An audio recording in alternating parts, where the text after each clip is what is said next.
Well, thank you very much. It's my opportunity tonight to provide the Statesmanship Award to two United States senators, and I'm enormously pleased to be here. They are friends of mine and former colleagues. I thank all of you for being here tonight. I was just told that the ambassador from Norway is with us as well, so let's say hello to the ambassador. This event is a big success. It's pretty interesting to eat dinner in a building like this. There aren't other buildings like this in America. It's extraordinary. So some years ago, I served 12 years in the House, 18 years in the Senate, and then I retired.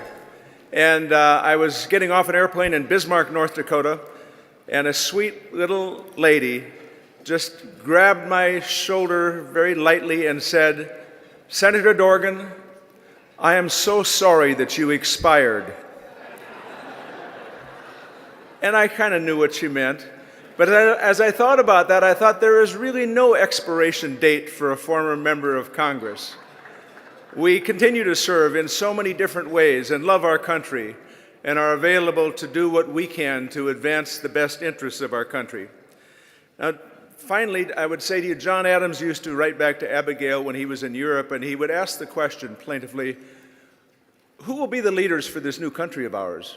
Where will the leadership come from? And of course, that question has always been answered. It's answered in most cases by saying, in this room and in rooms just like this all across America, with people who say, I'll serve, let it be me, I'll come, I'll be there. That's what leadership is about. And it's why I'm so proud today to be able to introduce you to two leaders, of our country's leaders who volunteered to be public citizens and serve this country. And I want to now call up to the stage Senator Richard Burr and Senator Amy Klobuchar. Amy and Richard. I'm going to say a word about each of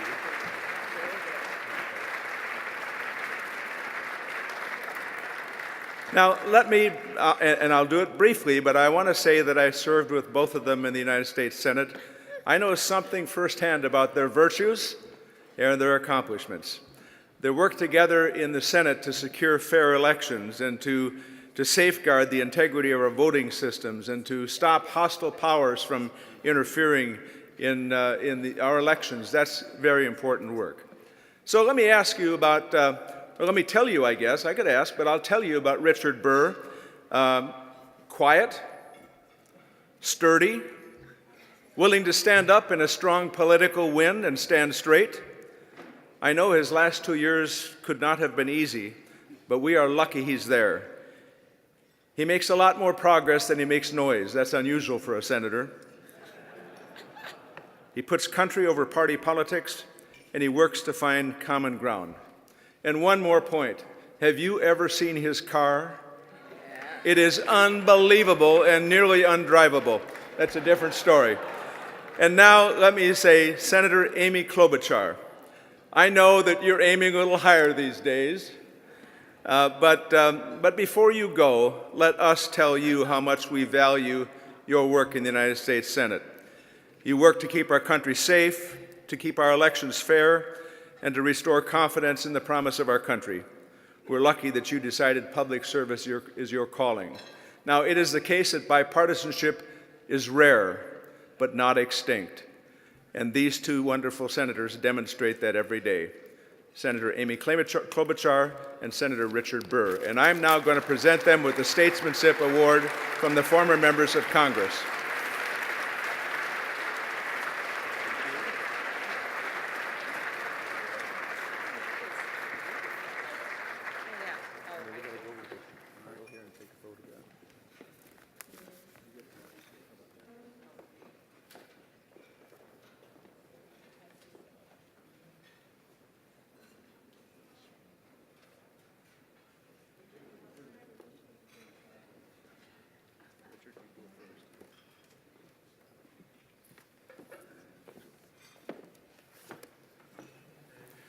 To my former colleague, Byron Dorgan, thank you very much. To the former members that are here, thank you for your service to the country. Thank you for being a member of this organization and for the good work that the organization carries out. To my colleague, Amy Klobuchar, I can't think of anybody that I'd rather stand on the stage and receive a Statesmanship Award more than I would her.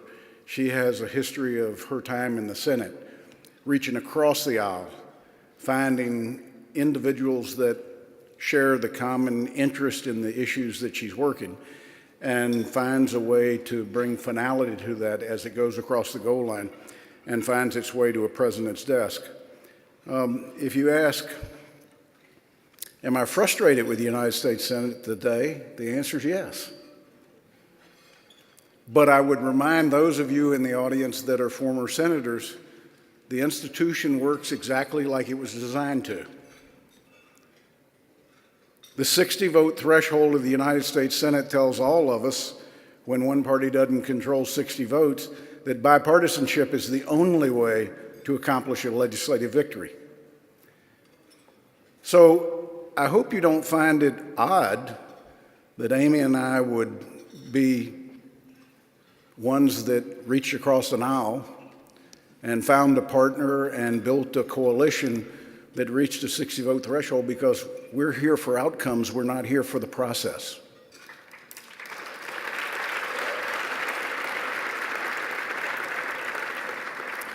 Now, I'll say this with Hallie in the audience. The media doesn't like bipartisanship. There's not a lot to cover out of that.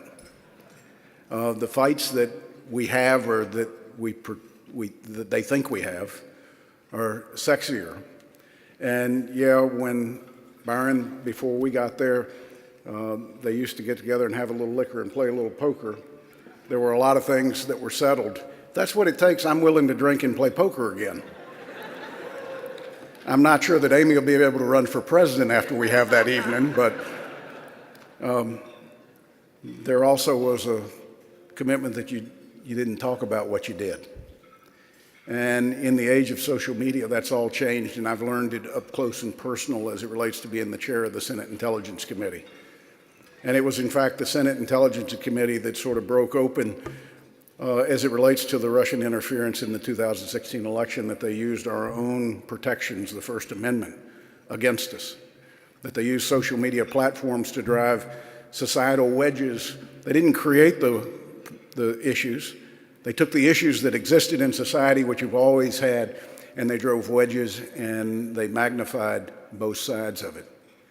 I'm pleased to say that from the work that our committee did, it was Amy Klobuchar and James Lankford that took to the floor of the United States Senate election security legislation that hadn't passed yet, but my belief it will pass before Amy becomes president. Okay. Now,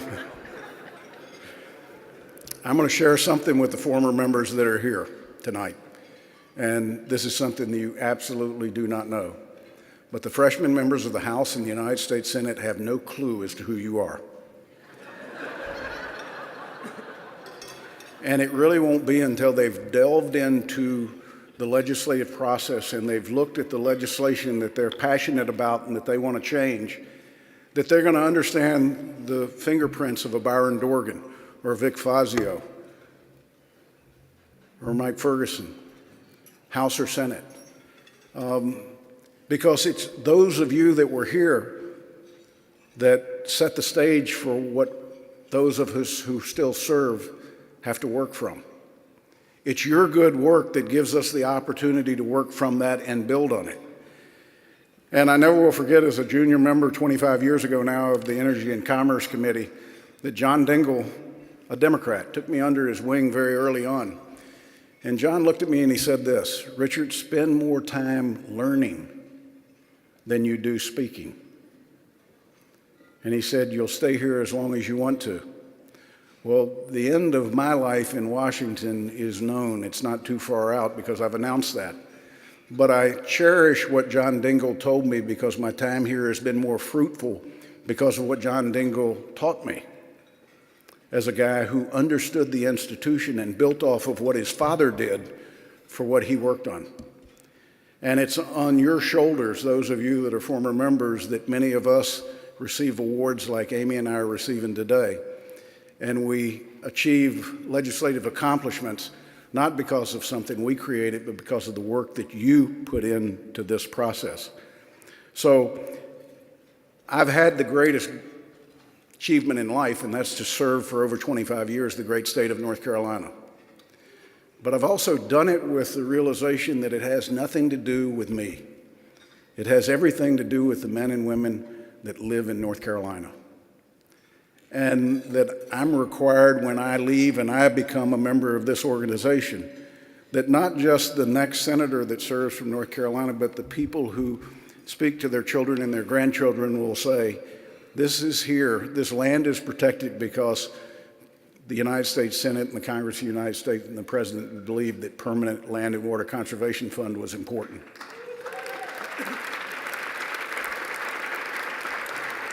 That when the parents of a disabled child are at an age like many in this room, where jeopardy's probably more important at 7:30 than anything else in life. See, I can say that because most of my colleagues have their pajamas on and they're getting ready right now, aren't they, Amy? That they'll leave this earth knowing that because of what Congress did at creating the ABLE Act, enabled them to save money and to tuck it away so that that disabled child can live as long and fruitful a life as they possibly can without being disadvantaged under the tax code.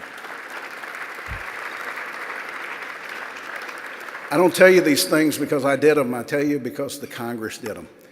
Because even though the Congress was set up to be a visionary body and we've turned into a reactionary body, that's not permanent. It just requires a lot of will on the part of the people who serve and the people that come to see us to change the institution. And I'm more optimistic today that we can do that regardless of what the makeup is, majority, minority, who the president is, because America is ready to demand results and outcome.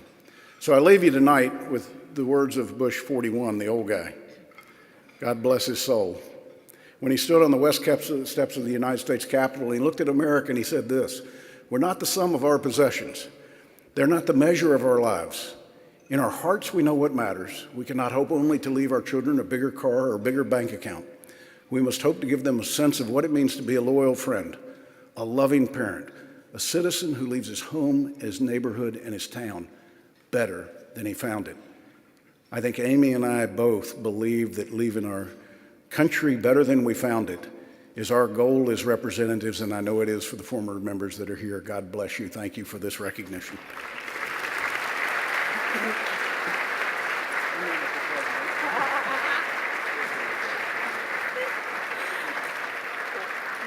What an honor to be here and get this award with Richard Burr, who just whispered to me, I'm running for president. There you go, what a great place to announce. But I want to thank him for his incredible service. We've worked together heading up the 911 caucus. But more than that, I have gotten to see him in action, working with my friend Mark Warner, heading up that Intelligence Committee at a very difficult time, and being willing to hold not just behind closed doors hearings, but public hearings so people understand what this foreign country did and what that means to our democracy. And we are a better country for the fact that Richard Burr was in charge of that committee at that moment in history. So thank you. I also am happy to be here with my friend Byron Dorgan. You know, a river doesn't divide Minnesota and North Dakota, it unites us, especially during times of flooding. And as I was standing up here, I remembered Byron when I was running for the United States Senate, my last big event at the University of Minnesota. We literally had a band playing the Rouser song. We had my face on this bus, you know, shrink wrapped around. It was super glamorous. I think Al Gore was there with us. And we get on this bus with all these people cheering. And Byron Dorgan looks at me and says, you know, this is all really cool, but, you know, I think you're going to win. And then 3 months from now, you're going to be sitting alone in your office eating a tuna fish sandwich, trying to figure out what's going on the floor. How right he was. So I thank Byron for the leadership that Richard described and for being such a good friend. So this has been a tough time for bipartisanship, as you all know, all you former members. And I do want to acknowledge my current members out there, Colin Peterson and Dean Phillips, two congressmen, and then also two former members from Minnesota who are here, and that's Eric Paulson and Tim Penny. So thank you all for being here. So for me, it all started this kind of era on the inaugural stage where we'll never forget that day a few years ago, but it was a day like no other for me. It was the day that I was officially displaced as the most famous Slovenian American in the United States by Melania Trump. That happened. I noted that she was born an hour away from where my relatives are from in Slovenia, and every time I look at her, it's like looking in the mirror. It's pretty funny. So I have, through thick and thin, including in this presidential campaign, and by the way, if you just so sometimes people ask, no, I didn't know all that snow was going on my hair, and it was really fun to be able to watch a video of that 20 minutes and watch myself grow old in 20 minutes. But even through that, I have tried very hard to emphasize how important it is to get things done and to be able to work across the river of our divides and cross the sturdy bridge of our democracy that has been here for hundreds of years to a higher plane in our politics. And I was reminded of that as Richard just talked about Congressman Dingell. I had my own mentor on the other side of the aisle, and that was John McCain. And he took me all over the world. I was just talking to someone from the embassy in Japan who remembers this when we went to Japan. One of my fondest memories was the last trip we took to Ukraine and Georgia and Lithuania and Latvia and Estonia, where on New Year's Eve we somehow found ourselves in a blizzard. See, I'm always in blizzards, that's my thing, with the president of Ukraine, and on live Ukrainian TV, he gave John McCain a pistol, and he gave he gave John McCain a machine gun, a Ukrainian machine gun. He gave Lindsay a pistol, and I'm standing here ready to get my gift, and it's 2 daggers. That's a true story. And to the end, Senator McCain kept saying to me, "Who took my machine gun?" The Navy confiscated all the weapons. But Senator McCain, the very last time I saw him, was actually at the ranch, and my husband and I went to see him and Cindy. And at that point, he really couldn't speak very well, but he pointed to some lines in his book. And it was he had the page marked, and he said, "Remember this." And it was those words that he wrote where he said, "There is nothing in life more liberating than fighting for a cause larger than yourself." And I think all of you there who are former members understand how important that is. You saw it in John McCain at that 2008 presidential stop in Minnesota when a woman, remember this was in my state, said of then candidate Obama, "I have read about him, he's an Arab." And without missing a beat, John shook his head and said, no. He's a decent family man that I just happen to have disagreements with. He did that a few weeks before an election. So that spirit is what brings a lot of us to that common ground. And certainly, as Richard mentioned, when it comes to another country invading our democracy, we have to stand up. And yes, we did get funding to bolster our elections, but we must do more and pass that Secure Elections Act, and Richard and Mark Warner are co-sponsors, which will allow for backup paper ballots and make sure that coming into the next election, nothing like this ever happens again.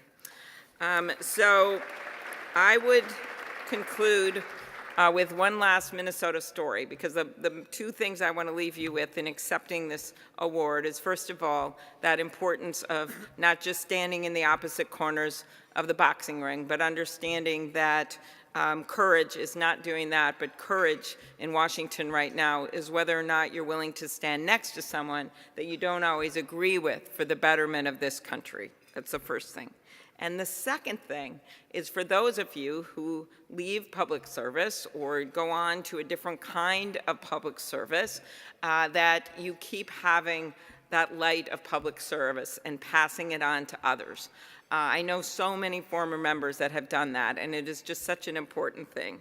And one of my favorite stories about a former mayor, actually, was the mayor of International Falls, Minnesota, which is right on the Canada border, because as you know, in Minnesota, we can see Canada from our porch. And it's so cold in that town that they actually test cars up there to show they can make it through the winter. So this mayor was a decorated Marine who served for 14 years in the city council and then 14 more years as mayor, and his name was Jack Murray.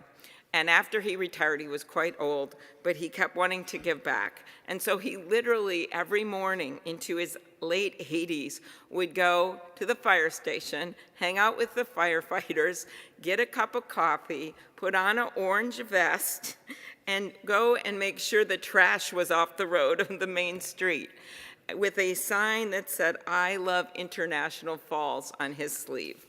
And I happened to be at the funeral when after he died, and the priest told the story, and he said the morning that Mayor Murray died, he did the same thing. He rose early, had his cup of coffee, got that trash, and came back to the fire station and hung out with his friends. Now, I'm not saying you all have to go collect trash in International Falls, but I think that you all understand that your service doesn't end when you leave Washington, that your service continues by either mentoring young candidates and members at all levels, or by participating in your community. And I know you wouldn't be here today if you weren't doing that. So I salute you and thank you for that work. Thank you very much.